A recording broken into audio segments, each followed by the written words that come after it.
Hi friends, welcome back to my channel. Tailoring course class 25లో ఈరోజు మనం 5 layers long frock యొక్క theory and drafting అనేది ఏ విధంగా చేసుకోవాలో చూద్దాం. 5 layers long frock required fabric. ఈ ఫ్రాక్ని స్టిచ్ చేసుకోవటానికి మనం మెయిన్ ఫ్యాబ్రిక్ అనేది 5 మీటర్స్ తీసుకోవాలి. ఆ 5 మీటర్స్ కూడా ఫ్యాబ్రిక్ యొక్క విడ్త్ అనేది మనం 40-42 ఇంచెస్ అలా బిగ్ పన్నా తీసుకోవాలి. ఎందుకంటే మనం లాంగ్ ఫ్రాక్ని స్టిచ్ చేసుకుంటున్నాం అండ్ 5 లేయర్స్ కూడా పెట్టుకుంటున్నాం. దీనికి ఫ్యాబ్రిక్ అనేది కొంచెం ఎక్కువ పడుతుంది. అదేవిధంగా లైనింగ్ ఫ్యాబ్రిక్ అనేది 3 మీటర్స్ తీసుకోవాలి. Frock total length 51 inches. ఇక్కడ నేను నా మెజర్మెంట్ ప్రకారం 51 ఇంచెస్ తీసుకున్నాను. మీరు మీ మెజర్మెంట్ ప్రకారం మీకు లెంత్ ఎంత కావాలో అంత వాల్యూని మీరు ఇక్కడ నోట్ చేసుకోవాలి.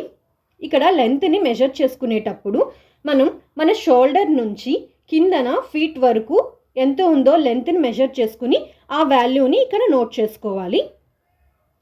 Yoke part or body length ఇక్కడ మనం 14 ఇంచెస్ తీసుకోవాలి. బాటమ్ పార్ట్ లెంత్ 37 ఇంచెస్ తీసుకోవాలి.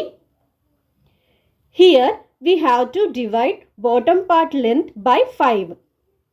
ఇక్కడ మన బాటమ్ పార్ట్ యొక్క లెంత్ని 5తో డివైడ్ చేసుకోవాలి.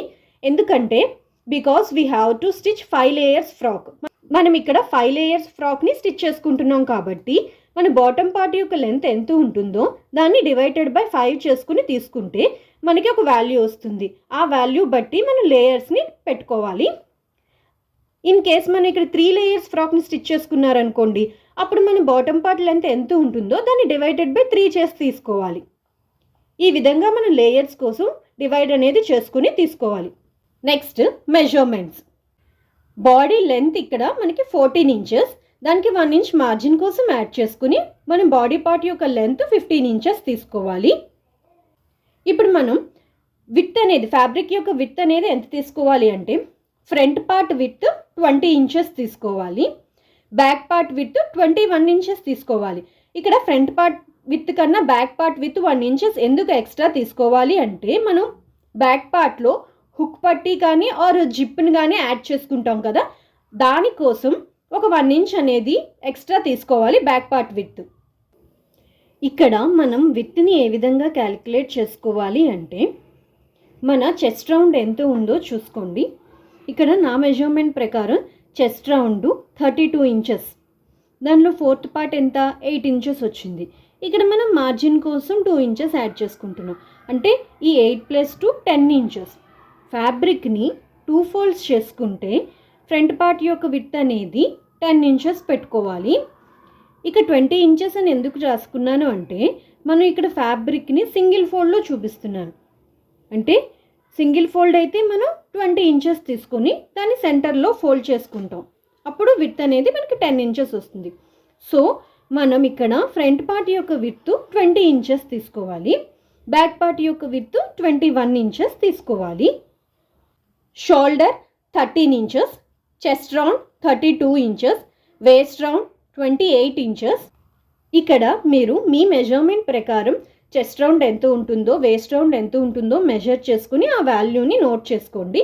ఈ విధంగా నోట్ చేసుకున్న తర్వాత ఇప్పుడు మనం క్యాలిక్యులేషన్ చేసుకోవాలి. ఇక్కడ షోల్డర్ ఎంత ఉందో దాన్ని డివైడెడ్ బై 2 చేసుకుని తీసుకోవాలి. ఇక్కడ నా మెజర్మెంట్ ప్రకారం షోల్డర్ 13 ఇంచెస్, దాన్ని డివైడెడ్ బై 2 చేసుకుంటే 6.5 ఇంచెస్ వచ్చింది. చెస్ట్ రౌండ్ ఎంత ఉందో దాన్ని డివైడెడ్ బై 4 చేసుకుని తీసుకోవాలి. నా మెజర్మెంట్ ప్రకారం చెస్ట్ రౌండ్ 32 ఇంచెస్, దాన్ని డివైడెడ్ బై 4 చేసుకుంటే 8 ఇంచెస్ వచ్చింది. అదేవిధంగా వేస్ట్ రౌండ్ డివైడెడ్ బై 4 చేసుకోవాలి. ఇక్కడ నా మెజర్మెంట్ ప్రకారం వేస్ట్ రౌండ్ 28 ఇంచెస్, దాన్ని డివైడెడ్ బై 4 చేసుకుంటే 7 ఇంచెస్ వచ్చింది. నెక్ విడ్త్ ఇక్కడ నేను 3 ఇంచెస్ పెట్టుకుంటున్నాను. అదేవిధంగా ఫ్రంట్ నెక్ లెంత్ అనేది 5 ఇంచెస్ పెట్టుకుంటున్నాను. బ్యాక్ నెక్ కోసం 6 ఇంచెస్ పెట్టుకుంటున్నాను. ఇక్కడ నేను డీప్ నెక్ పెట్టుకోవట్లేదు, స్మాల్ నెక్ని మాత్రమే పెట్టుకుంటున్నాను. స్మాల్ నెక్ అంటే 4 ఇంచెస్ నుంచి 6 ఇంచెస్ మధ్యలో మీరు ఎంత నెక్ని పెట్టుకున్నా దాన్ని స్మాల్ నెక్ కింద కన్సిడర్ చేస్తారు.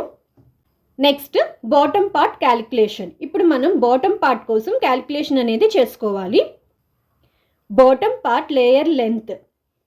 మనం ఇక్కడ బాటమ్ పార్ట్ లెంత్ అనేది ఒక్కొక్క లేయర్కి ఎంత పెట్టుకోవాలో క్యాలిక్యులేట్ చేసుకున్నాం కదా. 7.4 ఇంచెస్ పెట్టుకోవాలి ఇక్కడ నా మెజర్మెంట్ ప్రకారం.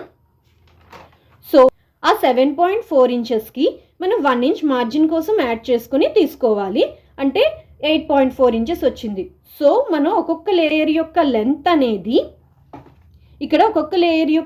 అనేది మనం 8.4 ఇంచెస్ పెట్టుకోవాలి. అదేవిధంగా ఇప్పుడు మనం లేయర్స్ యొక్క విత్ని కూడా క్యాలిక్యులేట్ చేసుకుందాం.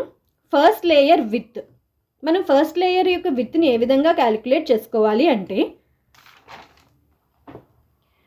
మనం ఇక్కడ టాప్ పార్ట్ని కట్ చేసుకుంటాం కదా, టాప్ పార్ట్ని కట్ చేసుకునేటప్పుడు కిందన మనం టాప్ పార్ట్ యొక్క విత్ అనేది ఎంత వచ్చిందో చూసుకోవాలి. ఇక్కడ చూడండి, ఫర్ ఎగ్జాంపుల్ ఇక్కడ నేను పేపర్ కటింగ్ అనేది చేసుకున్నాను. ఇక్కడ మన విత్ అనేది ఎంత వచ్చింది, 18 ఇంచెస్ వచ్చింది మొత్తం టోటల్గా. ఇక్కడ మనకి డబల్ ఫోల్డ్లో ఉంది, ఇక్కడ సింగిల్ ఫోల్డ్లో ఉంది. Waist round 7 inches plus 2 inch margin కోసం యాడ్ చేసుకుంటే 9 ఇంచెస్ వచ్చింది. 9 ఇంచెస్ వన్ సైడ్, దాన్ని ఓపెన్ చేసుకుంటే మనకి మొత్తం కిందన విత్ అనేది 18 ఇంచెస్ వచ్చింది. సో మనకి టాప్ పార్ట్ యొక్క విత్ అనేది 18 ఇంచెస్ వచ్చింది. దాన్ని మనం ఇంటూ 3 చేసి తీసుకోవాలి. అంటే 18 ఇంటూ 3 చేస్తే 54 ఇంచెస్ వచ్చింది. ఈ 54 ఇంచెస్ వన్ సైడ్ మాత్రమే, అంటే ఫ్రంట్ పార్ట్కి. బ్యాక్ పార్ట్కి కూడా మనం ఫ్రిల్స్ పెట్టుకుంటాం కదా, అది కూడా మనం యాడ్ చేసుకోవాలి. అంటే 54 ఇంచెస్ని 2 పీసెస్ తీసుకోవాలి, ఫ్రంట్ పార్ట్ కోసం ఒకటి, బ్యాక్ పార్ట్ కోసం ఒకటి. ఇది ఫస్ట్ లేయర్ యొక్క విత్ కోసం మనం 54 ఇంచెస్ ఉన్న 2 పీసెస్ని తీసుకోవాలి. అదేవిధంగా సెకండ్ లేయర్ యొక్క విత్ కోసం ఇక్కడ మన ఫస్ట్ లేయర్ యొక్క విత్ ఎంత వచ్చిందో దానికి 10 అనేది యాడ్ చేసుకోవాలి. అంటే ఇక్కడ ఫస్ట్ లేయర్ యొక్క విత్ ఎంత వచ్చింది, మనకి 18 ఇంచెస్ కదా, దానికి 10 యాడ్ చేసుకుంటే 28 వచ్చింది. ఆ 28 ఇంటూ 3 చేసుకోవాలి, 84 ఇంచెస్ వస్తుంది. ఈ 84 ఇంచెస్ని 2 పీసెస్ తీసుకోవాలి, ఫ్రంట్ పార్ట్ కోసం ఒకటి, బ్యాక్ పార్ట్ కోసం ఒకటి. థర్డ్ లేయర్ యొక్క విత్ కోసం మనం 38 ఇంటూ 3 చేసుకొని 114 ఇంచెస్ విత్ ఉన్న ఫ్యాబ్రిక్ని 2 పీసెస్ తీసుకోవాలి. అదేవిధంగా ఫోర్త్ లేయర్ యొక్క విత్ కోసం మనం 48 ఇంచెస్ ఇంటూ 3 చేసుకుంటే 144 ఇంచెస్ వస్తుంది. ఆ 144 ఇంచెస్ని 2 పీసెస్ తీసుకోవాలి, ఫ్రంట్ పార్ట్ కోసం ఒకటి, బ్యాక్ పార్ట్ కోసం ఒకటి. అదేవిధంగా ఫిఫ్త్ లేయర్ యొక్క విత్ కోసం మనం 58 ఇంచెస్ ఇంటూ 3 చేసుకుంటే 174 ఇంచెస్ వచ్చింది. ఈ 174 ఇంచెస్ని 2 పీసెస్ తీసుకోవాలి, ఫ్రంట్ పార్ట్ కోసం ఒకటి, బ్యాక్ పార్ట్ కోసం ఒకటి. ఈ విధంగా మనం లేయర్స్ యొక్క విత్ అనేది తీసుకోవాలి. ఇప్పుడు మనం డయాగ్రామ్ అనేది ఏ విధంగా డ్రా చేసుకోవాలో చూద్దాం. ఇక్కడ ముందుగా మనం yoke part or body part యొక్క డ్రాఫ్టింగ్ అనేది ఏ విధంగా చేసుకోవాలో చూద్దాం. 5 layers long frock yoke part drafting. Fabric 4 folds చేసుకోవాలి. ఫ్యాబ్రిక్ 4 ఫోల్డ్స్ చేసుకునేటప్పుడు ఇక్కడ చూపించాను కదా, ఫ్రంట్ పార్ట్ యొక్క విత్ను మనం 20 ఇంచెస్ తీసుకోవాలి, బ్యాక్ పార్ట్ యొక్క విత్ కోసం 21 ఇంచెస్ తీసుకొని ఫ్యాబ్రిక్ని మనం ఫోల్డ్ చేసుకుని పెట్టుకోవాలి సెంటర్లో. ఈ విధంగా సెంటర్లో ఫోల్డ్ చేసుకున్న తర్వాత ఇక్కడ నేను బ్యాక్ పార్ట్లో జిప్ని స్టిచ్ చేసుకుంటున్నాను. అందుకు మనం బ్యాక్ పార్ట్లో జిప్ని స్టిచ్ చేసుకోవటం కోసం ఈ విధంగా ఒక 1/2 ఇంచ్ ఎక్స్ట్రా తీసుకోవాలి. దాని మీద మనం ఫ్రంట్ పార్ట్ని పెట్టుకొని మనం కటింగ్ అనేది చేసుకోవాలి. ఈ విధంగా ఫ్యాబ్రిక్ని మనం ఫోల్డ్ చేసుకుని పెట్టుకున్న తర్వాత ఇప్పుడు ముందుగా మనం లెంత్ని మార్క్ చేసుకోవాలి.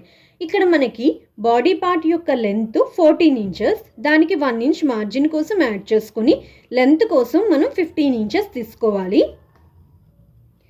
స్కేల్ని మనం ఈ విధంగా పెట్టుకొని లెంత్ కోసం మనం 15 ఇంచెస్ దగ్గర మార్క్ చేసుకుని ఈ విధంగా ఒక లైన్ని డ్రా చేసుకోవాలి. ఇప్పుడు మనం టాప్ పార్ట్లో షోల్డర్స్ని జాయిన్ చేసుకుంటాం కదా, దానికోసం మనం మార్జిన్ తీసుకోవాలి. దానికి ఒక 1/2 ఇంచ్ మార్జిన్ కోసం మార్క్ చేసుకొని ఈ విధంగా ఒక లైన్ని డ్రా చేసుకోవాలి. ఇప్పుడు ఇక్కడ నుంచి మనం షోల్డర్ని మార్క్ చేసుకోవాలి. ఇక్కడ నా మెజర్మెంట్ ప్రకారం షోల్డర్స్ 13 ఇంచెస్. ఆ 13 ఇంచెస్ని డివైడెడ్ బై 2 చేసుకుంటే నాకు 6.5 ఇంచెస్ వచ్చింది. ఇక్కడ నేను 6.5 ఇంచెస్ని కదా షోల్డర్ మార్క్ చేసుకోవాలి, కానీ ఇక్కడ నేను షోల్డర్ కోసం 5.9 ఇంచెస్ మార్క్ చేసుకున్నాను. ఎందుకంటే ఇక్కడ నేను బ్యాక్ నెక్ అనేది 6 ఇంచెస్ పెట్టుకుంటున్నాను. సో ఇక్కడ నేను బ్యాక్ నెక్ అనేది 6 ఇంచెస్ పెట్టుకునేటప్పుడు మన యాక్చువల్ షోల్డర్ ఎంత ఉంటుందో దానిలో నుంచి మనం 0.6 ఇంచెస్ రెడ్యూస్ చేసుకుని తీసుకోవాలి. అంటే ఇక్కడ నా మెజర్మెంట్ ప్రకారం యాక్చువల్ షోల్డర్ ఇక్కడ నాకు ఎంత వచ్చింది 6.5 ఇంచెస్. దీంట్లో నుంచి మనం 0.6 ఇంచెస్ రెడ్యూస్ చేసుకుంటే నాకు 5.9 ఇంచెస్ వచ్చింది. సో అందువలన నేను షోల్డర్ కోసం ఇక్కడ 5.9 ఇంచెస్ దగ్గర మార్క్ చేసుకుంటున్నాను. స్కేల్ని మనం ఈ విధంగా పెట్టుకొని 5.9 ఇంచెస్ దగ్గర మార్క్ చేసుకోవాలి. ఈ విధంగా షోల్డర్ కోసం 5.9 ఇంచెస్ దగ్గర మార్క్ చేసుకున్న తరువాత ఇప్పుడు ఇక్కడి నుంచి కిందకి మనం ఆర్మ్ హోల్ని మార్క్ చేసుకోవాలి. ఇక్కడ ఆర్మ్ హోల్ కోసం 6.5 ఇంచెస్ దగ్గర మార్క్ చేసుకోవాలి. ఈ విధంగా 6.5 ఇంచెస్ దగ్గర మార్క్ చేసుకుని ఒక లైన్ని డ్రా చేసుకోవాలి. ఇప్పుడు ఈ ఫోల్డెడ్ సైడ్ నుంచి మన చెస్ట్ రౌండ్లో 4th పార్ట్ దగ్గర మార్క్ చేసుకోవాలి. నా మెజర్మెంట్ ప్రకారం చెస్ట్ రౌండ్ 32 ఇంచెస్, అందులో 4th పార్ట్ 8 ఇంచెస్. ఇక్కడ 8 ఇంచెస్ దగ్గర మార్క్ చేసుకోవాలి. అదేవిధంగా కిందన వేస్ట్ రౌండ్లో 4th పార్ట్ దగ్గర మార్క్ చేసుకోవాలి. ఇక నా మెజర్మెంట్ ప్రకారం వేస్ట్ రౌండ్ 28 ఇంచెస్, దాంట్లో 4th పార్ట్ 7 ఇంచెస్. ఈ విధంగా మనం స్కేల్ని పెట్టుకొని 7 ఇంచెస్ దగ్గర మార్క్ చేసుకోవాలి. ఇక్కడ మార్జిన్ కోసం నేను 2 ఇంచెస్ తీసుకుంటున్నాను. ఇక్కడ మనం మార్జిన్ కోసం 2 ఇంచెస్ తీసుకోవచ్చు, 1.5 ఇంచెస్ తీసుకోవచ్చు. ఇక్కడ నేను 2 ఇంచెస్ తీసుకుంటున్నాను. ఇక్కడ 2 ఇంచెస్ మార్క్ చేసుకుని మనం ఈ విధంగా లైన్స్ని డ్రా చేసుకోవాలి. ఇప్పుడు పైన నెక్ విడ్త్ కోసం మార్కింగ్ అనేది చేసుకోవాలి. ఇక్కడ నెక్ విడ్త్ కోసం మనం 3 ఇంచెస్ దగ్గర మార్క్ చేసుకోవాలి. ఈ విధంగా స్కేల్ని పెట్టుకొని 3 ఇంచెస్ దగ్గర నెక్ విడ్త్ కోసం మార్కింగ్ అనేది చేసుకోవాలి. ఇప్పుడు ఫ్రంట్ నెక్ లెంత్ అనేది 5 ఇంచెస్ తీసుకోవాలి. ఈ విధంగా 5 ఇంచెస్ దగ్గర మార్క్ చేసుకొని ఇక్కడ ఒక స్క్వేర్ బాక్స్ని డ్రా చేసుకోవాలి. ఈ స్క్వేర్ బాక్స్లో మీకు నచ్చిన నెక్ షేప్ని మీరు డ్రా చేసుకోవచ్చు. ఇప్పుడు ఇక్కడ వేస్ట్ రౌండ్ దగ్గర మనం ఇక్కడ ఫిట్టింగ్ చేసుకుంటాం కదా, ఈ ఫిట్టింగ్ చేసుకునే దగ్గర మనం ఒక 1 ఇంచ్ దగ్గర మార్క్ చేసుకొని ఈ విధంగా షేప్ని డ్రా చేసుకోవాలి. ఎందుకంటే ఈ విధంగా క్రాస్గా షేప్ని డ్రా చేసుకుంటామంటే మనం టాప్ పార్ట్ని బాటమ్ పార్ట్ని జాయిన్ చేసుకుంటాం కదా, ఆ జాయిన్ చేసుకునేటప్పుడు మనకి ఇక్కడ సైడ్లో పైకి ఎత్తిపెట్టినట్టుగా వస్తుంది. ఆ విధంగా రాకూడదు అంటే టాప్ పార్ట్లో ఈ విధంగా పైకి ఒక 1 ఇంచ్ దగ్గర మార్క్ చేసుకుని మనం ఈ విధంగా కర్వ్ షేప్ని డ్రా చేసుకుని కట్ చేసుకుంటే మనం టాప్ పార్ట్ని బాటమ్ పార్ట్ని జాయిన్ చేసుకునేటప్పుడు మనకి ఇక్కడ పైన ఎత్తి పెట్టకుండా వస్తుంది. అందువలన ఈ విధంగా మనం ఒక 1 ఇంచ్ దగ్గర మార్క్ చేసుకొని చిన్న కర్వ్ షేప్ని డ్రా చేసుకోవాలి. ఇప్పుడు ఇక్కడ మనం ఆర్మ్ హోల్ కర్వ్ కోసం మార్కింగ్ అనేది చేసుకోవాలి. ఇక్కడ ఆర్మ్ హోల్ కర్వ్ కోసం ముందుగా మనం బ్యాక్ ఆర్మ్ హోల్ కర్వ్ని మార్క్ చేసుకుందాం. బ్యాక్ ఆర్మ్ హోల్ కర్వ్ కోసం మనం 1.5 ఇంచెస్ దగ్గర మార్క్ చేసుకోవాలి. 1.5 ఇంచెస్ దగ్గర మార్క్ చేసుకుని ఇక్కడ ఆర్మ్ హోల్ లైన్ని డ్రా చేసుకున్నాం కదా మనం, ఈ ఆర్మ్ హోల్ లైన్లో ఎగ్జాక్ట్గా మిడ్ పాయింట్ దగ్గర మార్క్ చేసుకోవాలి. మార్క్ చేసుకుని ఆర్మ్ హోల్ కర్వ్ స్కేల్ని యూస్ చేసుకుని మనం కర్వ్ షేప్ని డ్రా చేసుకోవాలి. ఇది మనకి బ్యాక్ ఆర్మ్ హోల్ కర్వ్. ఇప్పుడు ఫ్రంట్ ఆర్మ్ హోల్ కర్వ్ లోతు తీసుకోవడం కోసం మనం ఇక్కడ ఒక 1 ఇంచ్ దగ్గర మార్క్ చేసుకొని ఈ విధంగా లోపలికి ఫ్రంట్ ఆర్మ్ హోల్ కర్వ్ని డ్రా చేసుకోవాలి. ఇప్పుడు మనం పైన షోల్డర్ స్లోప్ని డ్రా చేసుకోవాలి. ఇక్కడ నేను బ్యాక్ నెక్ అనేది 6 ఇంచెస్ పెట్టుకున్నాను. 6 ఇంచెస్ అంటే స్మాల్ నెక్.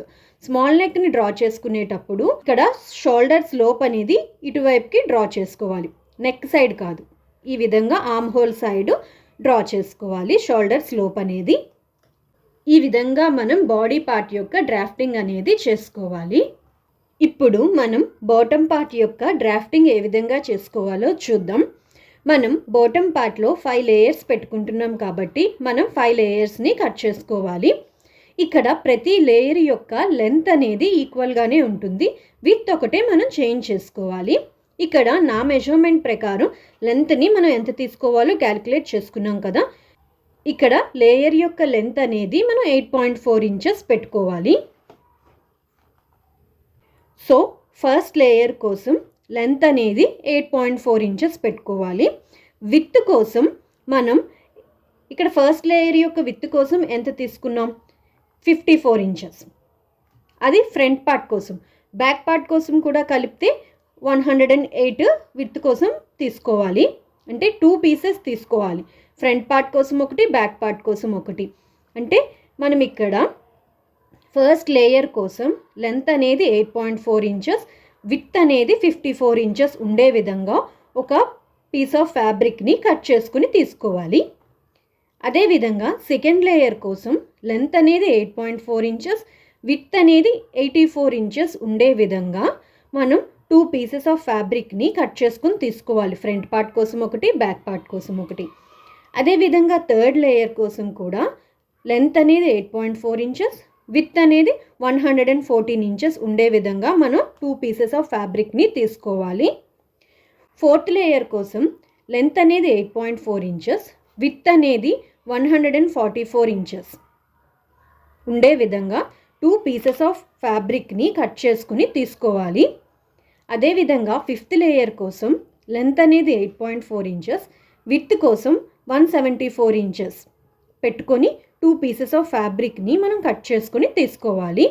ఈ విధంగా మనం 5 లేయర్స్ కోసం ఫ్యాబ్రిక్ని కట్ చేసుకుని తీసుకోవాలి.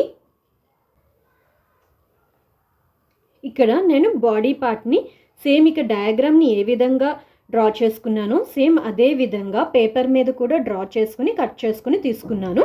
ఇక్కడ మనకి ఫ్యాబ్రిక్ అనేది డబల్ ఫోల్డ్లో ఉంది. దాన్ని ఓపెన్ చేసుకుంటే మనకి ఈ విధంగా వస్తుంది. ఇది బాడీ పార్ట్ యొక్క పేపర్ కటింగ్. ఇప్పుడు బాటమ్ పార్ట్ యొక్క పేపర్ కటింగ్ని చూద్దాం. ఫస్ట్ లేయర్ యొక్క లెంత్ విడ్త్ ఈ విధంగా ఉంటుంది. ఫస్ట్ లేయర్ కోసం లెంత్ 8.4 ఇంచెస్, విడ్త్ 54 ఇంచెస్ ఉన్న ఒక పీస్ ఆఫ్ ఫ్యాబ్రిక్ని తీసుకోవాలి. ఇక్కడ చూడండి డబల్ ఫోల్డ్లో ఉంది. అంటే ఫ్రంట్ పార్ట్ కోసం ఒకటి, బ్యాక్ పార్ట్ కోసం ఒకటి ఈ విధంగా కట్ చేసుకుని తీసుకోవాలి. ఇక్కడ మనకి ఫ్రంట్ పార్ట్ కోసం, బ్యాక్ పార్ట్ కోసం కలుపుకొని మనకి 108 ఇంచెస్ విడ్త్ అనేది వస్తుంది ఫస్ట్ లేయర్ కోసం. అదేవిధంగా సెకండ్ లేయర్ యొక్క విడ్త్ అనేది మనం 84 ఇంచెస్ తీసుకోవాలి. ఫ్రంట్ పార్ట్, బ్యాక్ పార్ట్ కలుపుకుంటే విడ్త్ అనేది 168 ఇంచెస్ తీసుకోవాలి. అదేవిధంగా థర్డ్ లేయర్ కోసం మనం విడ్త్ అనేది 114 ఇంచెస్ తీసుకోవాలి. ఇక్కడ ఫ్రంట్ పార్ట్, బ్యాక్ పార్ట్ కలుపుకుంటే 228 ఇంచెస్ విడ్త్ అనేది వస్తుంది మనకి. అదేవిధంగా మనం ఫోర్త్ లేయర్ కోసం విడ్త్ అనేది 144 ఇంచెస్ తీసుకోవాలి. 2 సైడ్స్ కలుపుకుంటే దాని విడ్త్ 228 ఇంచెస్ వస్తుంది. అదేవిధంగా మనం ఫిఫ్త్ లేయర్ కోసం విడ్త్ అనేది 174 ఇంచెస్ తీసుకోవాలి. ఫ్రంట్ పార్ట్, బ్యాక్ పార్ట్ కలుపుకుంటే విడ్త్ అనేది మనకి 348 ఇంచెస్ వస్తుంది. అంటే మనకి గేర్ అనేది చాలా ఎక్కువగా వస్తుంది. ఈ విధంగా మనం 5 లేయర్స్ లాంగ్ ఫ్రాక్ కోసం డ్రాఫ్టింగ్ అనేది చేసుకుని కటింగ్ అనేది చేసుకోవాలి. ఈ వీడియో కనుక మీకు నచ్చినట్టయితే ప్లీజ్ లైక్ చేయండి, షేర్ చేయండి అండ్ నా ఛానల్ని సబ్స్క్రైబ్ చేసుకుని నాకు సపోర్ట్ చేయండి. Thank you so much for watching this video.